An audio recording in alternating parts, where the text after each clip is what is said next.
हरे कृष्णा। हम कल चर्चा कर रहे थे कि किस प्रकार तीनों देवियों ने एक दूसरे को श्राप दिया।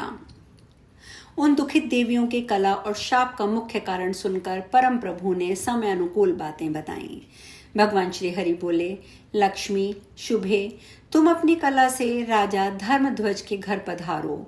तुम किसी की योनि से उत्पन्न न होकर स्वयं भूमंडल पर प्रकट हो जाना, वहीं तुम वृक्ष के रूप से निवास करोगी। शंखचूड़ नाम का एक असुर मेरे अंश से उत्पन्न होगा, वह तुम उसकी पत्नी बन जाना। तत्पश्चात निश्चय ही तुम्हें मेरी प्रेयसी भार्या बनने का सौभाग्य प्राप्त होगा। भारतवर्ष में त्रिलोक पावनी तुलसी के नाम से तुम्हारी प्रसिद्धि होगी। वरानने, अभी अभी तो तुम भारती के शाप से भारत में पद्मावती नामक नदी बनकर पधारो। तदंतर गंगा जी से कहा, गंगे, तुम सरस्वती के शापवश अपने अंश से पापियों को भस्म कराने के लिए विश्व पावनी नदी बनकर भारतवर्ष में जाना। सुकल्पिते, भागीरथ की तपस्या से तुम्हें वहां जाना पड़ेगा। धरातल पर तुमको सब लोग भगवती भगीरथी कहेंगे। समुद्र मेरा अंश है, मेरी आज्ञानुसार तुम उसकी पत्नी होना स्वीकार कर लेना। इसके बाद सरस्वती जी से कहा, भारती, तुम गंगा का शाप स्वीकार करके अपनी एक कला से भारतवर्ष में चलो। तुम अपने पूर्ण अंश से ब्रह्म सदन पर पधार कर उनकी कामिनी बन जाओ। वे गंगा अपने पूर्ण अंश से केवल लक्ष्मी रह जाएं, कारण इनका स्वभाव परम शांत है। ये कोई तनिक भी क्रोध नहीं करती हैं। मुझ पर इनकी अटूट श्रद्धा है। ये सत्व स्वरूपा हैं। ये महान साध्वी अत्यंत सौभाग्यवती, क्षमा मूर्ति, सुंदर आचरणों से सुशोभित और निरंतर धर्म का पालन करती हैं। इनके एक अंश की कला का महत्व है कि विश्व भर में संपूर्ण स्त्रियां धर्मात्मा, पतिव्रता, शांत रूपा और सुशीला बनकर प्रतिष्ठा प्राप्त करती हैं।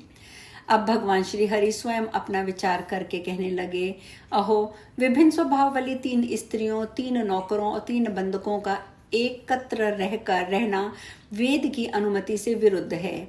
ये एक जगह रहकर कल्याणप्रद नहीं हो सकते। जिन गृहस्थों के घर स्त्री पुरुष के समान व्यवहार करे और पुरुष स्त्री के अधीन रहे, उनका जीवन निष्फल समझा जाता है। उसके प्रत्येक पग पर अशुभ है। जिसकी स्त्री मुख दृष्टा, योनि दुष्टा, कलह प्रिया हो, उसके लिए तो जंगल भी घर से बढ़कर सुखदायी है, कारण वहां उसे जल, स्थल और फल तो मिल ही जाते हैं। ये फल, जल आदि निरंतर मिलते रहते हैं, सुलभ रहते हैं, घर पर नहीं मिल सकते। अग्नि के पास रहना ठीक है, अथवा हिंसक पशुओं के निकट रहने पर भी सुख मिल सकता है, किंतु दुष्टा स्त्री के निकट रहने वाले पुरुष को अवश्य ही महान क्लेश भोगना पड़ता है। वरानने, पुरुषों के लिए व्याधि ज्वाला और विष ज्वाला को ठीक बताया जा सकता है, किंतु दुष्टा स्त्रियों की मुख की ज्वाला मृत्यु से भी अधिक कष्टप्रद होती है। स्त्री के वश में रहने वाले पुरुषों की शुद्धि शरीर के भस्म हो जाने पर भी हो जाए, ये निश्चित नहीं है। स्त्री के वश में रहने वाला व्यक्ति दिन में जो कुछ कर्म करता है, उसका फल का भागी वह नहीं हो पाता। इस लोक और परलोक सब जगह उसकी निंदा होती है। जो यश और कीर्ति से रहित है, उसे जीते हुए भी मुर्दा समझना चाहिए। एक भार्या वाले को ही चैन नहीं, और फिर जिसकी अनेक स्त्रियां हों, उनके लिए सुख की कल्पना असंभव है।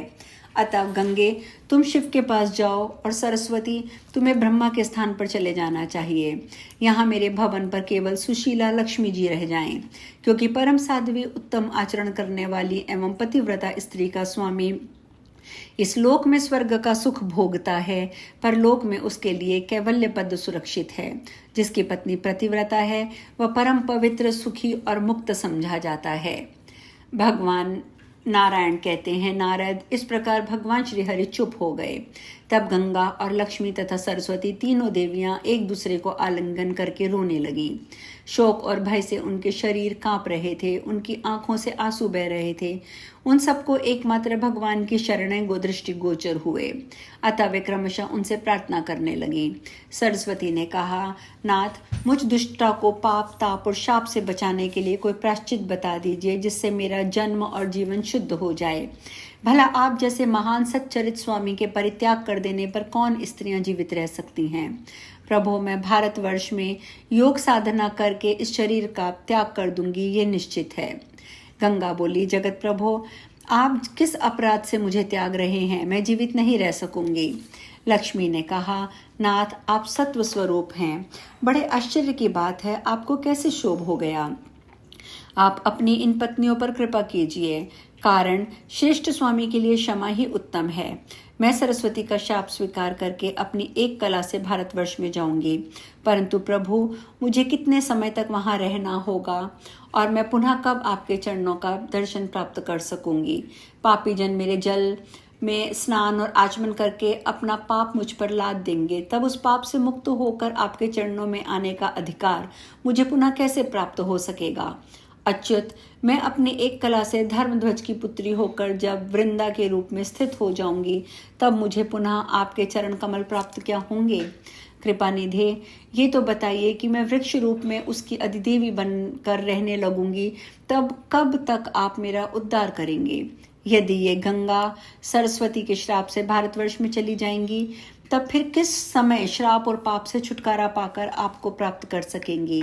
गंगा के श्राप से सरस्वती भी यदि भारत में जाएंगी, तो कब श्राप से मुक्त होकर पुनः आपके चरण कमलों को पा सकेंगी?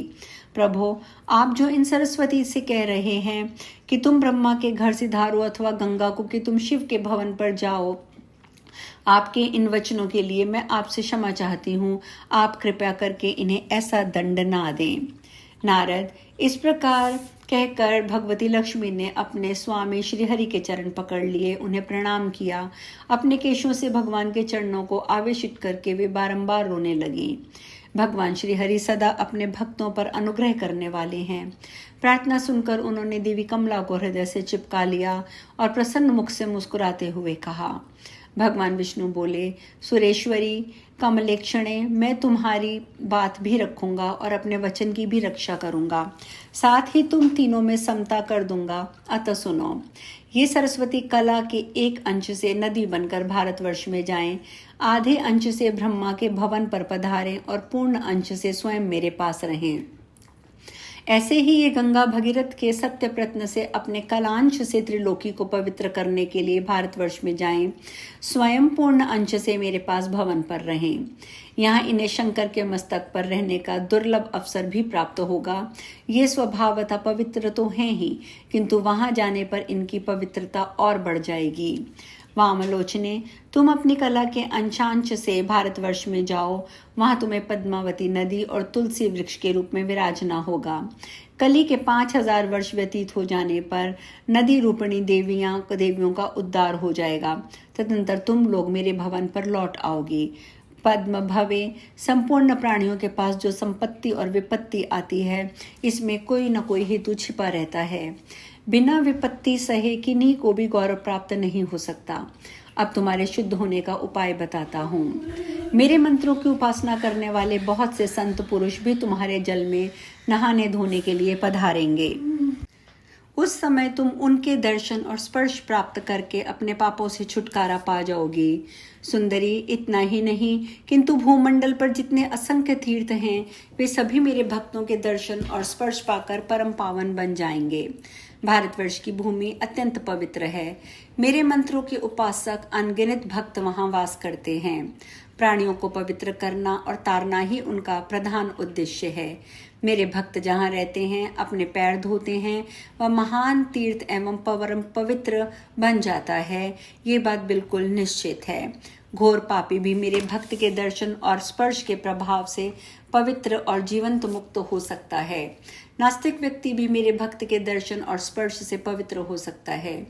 जो कमर में तलवार बांधकर द्वारपाल की हैसियत से जीविका चलाते हैं, मुनि भी मात्र जिनकी जीविका का साधन है, जो इधर उधर चिट्ठी पत्री पहुंचाकर अपना भरण पोषण करते हैं तथा गांव-गांव घूमकर भीख मांगते हैं, जिनका व्यवसाय ही ये है, जो बैलों को जोतते हैं, ऐसे ब्राह्मण को जिनको अधम कहा जाता है, किंतु मेरे भक्त के दर्शन और स्पर्श उन्हें भी पवित्र कर देते हैं।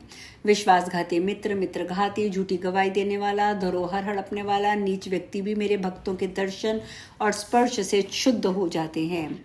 मेरे भक्त के दर्शन और स्पर्श में ऐसी अद्भुत शक्ति है कि उसके प्रभाव से महापातकी व्यक्ति भी पवित्र हो सकता है। सुंदरी, पिता, माता, स्त्री, छोटा भाई, पुत्र, पुत्री, बहन, गुरुकुल, नेत्रहीन, बांधव, सासू और श्वसुर, जो पुरुष अपने भरण पोषण की व्यवस्था नहीं करता उसे महान पातकी कहते हैं, किंतु मेरे भक्तों के दर्शन करने से उनका भी उद्धार हो जाता है। पीपल के वृक्ष को काटने वाला, मेरे भक्तों के निंदक तथा नीच ब्राह्मण भी मेरे भक्तों का दर्शन करके स्पर्श कर ले तो वे पवित्र हो जाते हैं। घोर पातकी मनुष्य भी मेरे भक्तों के दर्शन से पवित्र हो सकते हैं। इस प्रकार भगवान विष्णु ने उन्हें मुक्ति का साधन भी बताया। अब आगे की चर्चा हम कल करेंगे कि महालक्ष्मी अपना अगला क्या प्रश्न उनके सम्मुख प्रस्तुत करती हैं। आज हम कथा में यहीं विश्राम लेंगे। हरे कृष्णा।